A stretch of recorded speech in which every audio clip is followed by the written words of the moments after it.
So ito yung aking itatanim. Nabili ko to sa Dalarama. Sabi dyan 75 to 80 days pwede nang i-harvest. So saktong-sakto bago lumamig ulit.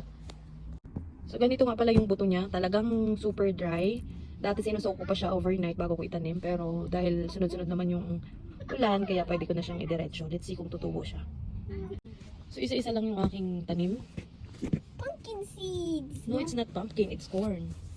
Okay, Mom, when you put it in, I'm the one that covers the holes. Hmm? I'm the one that covers the holes. Okay. You drop one here. Okay, kita. Oh, lagyan mo yung mga hole. Oh. Isa lang, isa-isa. One. Two. So we have one of those too.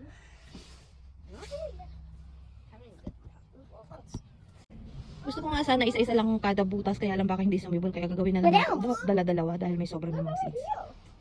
No, but Mom! Put one more. Mom, look! Wow! Diyan sa mga dalawang ilalagay natin. Dala-dalawa. Keep going? Yeah. Okay, I'll keep going. Hmm. So all of them needs to? Yeah.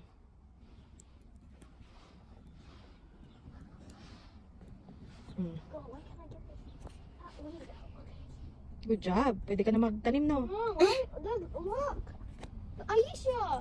I can't. I'm planting. I got too little. What?